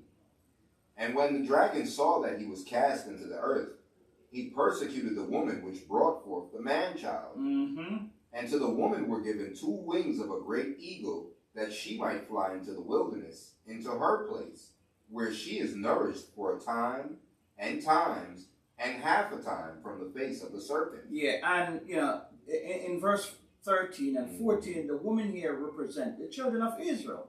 They are the one, that nation, brought forth the Mashiach, the Messiah. And where he said, the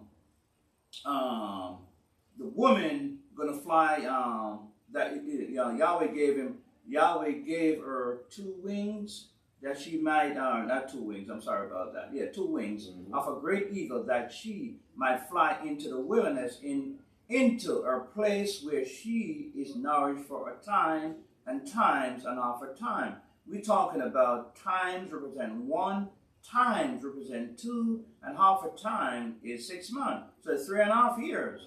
So at some point, before we return back to the wilderness, return back to our land, the promised land that was given to us by the Most High Yahweh, we're going to go into the wilderness for 3.5 years. Just to make sure they understood what you said, you said for a time and times. Times, yeah. And there's 2, there's 3. That's 3, yeah. 1, 2, That's 3. 3. Gotcha. Hey, thank you for that, man. Verse 15. And the serpent cast out of his mouth water as a flood after the woman, that he might cause her to be carried away of the flood. And the earth helped the woman, and the earth opened her mouth and swallowed up the flood which the dragon cast out of his mouth. And the dragon was wroth with the woman, and went to make war with the remnant of her seed, which keep the commandments of Elohim, and have the testimony of Yeshua HaMashiach. What can you say to that? Right. We see who the devil was wroth with. Who? Yeah. You know, the children of Israel who keep pretty much the commandment of Elohim So and you're have the saying- testimony of Yahshua. So you're saying that this woman, Israel, Mm-hmm. heading to the wilderness is representing, this speaks to us, those of us in the house of Judah that are in the Americas. That's correct. This is talking about us. That's correct. Praise God. Yeah. That's correct. Because the 9 tribes, the rest of the other tribes, they are scattered all by Asia and Europe. Mainly, I know you're going to find some Judahites over there, but mainly the Judahites, they came to this new world, which we call the land of America, and also to South America and to the West Indies also. Okay? Mainly. And we are the one that have to go through, mainly, the ones that go through this 400-year captivity, which Yahweh told Abraham in Genesis, 15? Right. Yeah. So this speaks to the, because I know we know our people are real itchy to get up out of this land. Yeah. It said the captive exile hasted. Mm. You release. I'm paraphrasing. Yeah. We understand that it's all in Yahweh's time, but that we can take comfort. He says, I'm going to bring you into a place that He's already prepared. Yes. Right. Yeah. Right. Yes. Very A good. time already been, set for the Most High to take us out of this daughter of Babylon. That's You right. cannot rush Yahweh. You know. No, you can't rush him.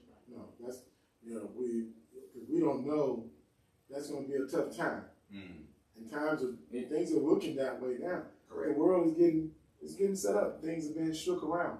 Economies, politics, the things that we said, these are the signs to look for, but it's not, what Mashiach said, but it's not quite yet. It's not Look time it up. yet. Yeah. And when you look at it, Yahweh shield us from all this war. Look where this war is going on right now. Exactly. It's across the Atlantic. That's right.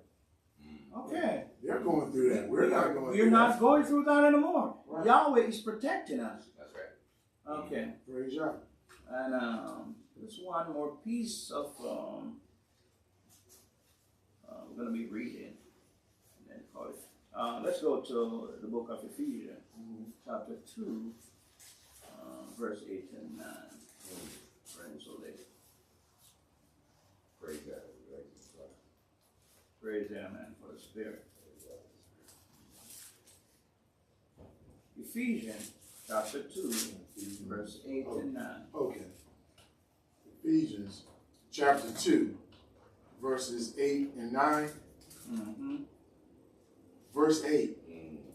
For by grace are ye saved through faith. I'm sorry. I'll read it again. For by grace are ye saved through faith, and that not of yourselves. It is the gift of Elohim, Mm-hmm. not of works, lest any man should boast. Mm-hmm. We keep going. Mm-hmm. Yeah, go ahead. 10.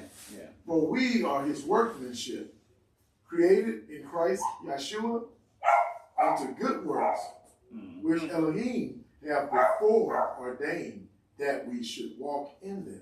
Praise Yah, praise Yah. And with that comes, the end of this new moon feast. Do you have any closing remarks? Brother, just an excellent class. I'm glad that you took the time in spirit to lay this out about these covenants. And because, we can never get enough to explore them and discuss them enough, because that's the bedrock of what we're believing on.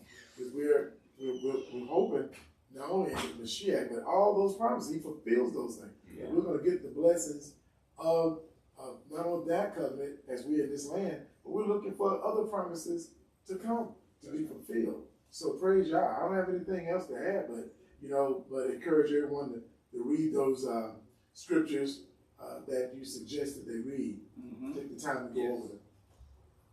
That was an excellent class. What we were just reading, it brought us back to what we were talking about, the covenants of circumcision. Yeah. And he was being circumcised in heart and in flesh.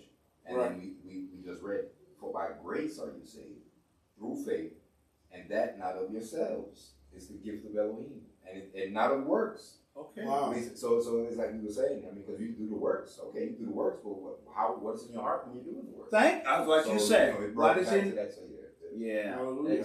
Excellent. Hallelujah. Praise God for that, man. Because it's not, especially in our regular Shabbat classes, we get the time to expound on certain things. Mm-hmm. So sometimes we use the new moon to expound on these things, so you can get a better grasp of the commandment and the statutes, at least the Shema, what they're talking about. Oh, praise God. Praise God, man. And with that, man. Hey, brother. Thank you. Thank you, brother. Shabbat Shalom. Shabbat Shalom. Shabbat Shalom. Drop the mic. Yeah, he got the mic on now. Praise God, man. Hey, He threw the mic out the floor. Shabbat Shalom, man. Thank Shabbat you for Shalom, watching man. with us, man. Shabbat Shalom. Hope we see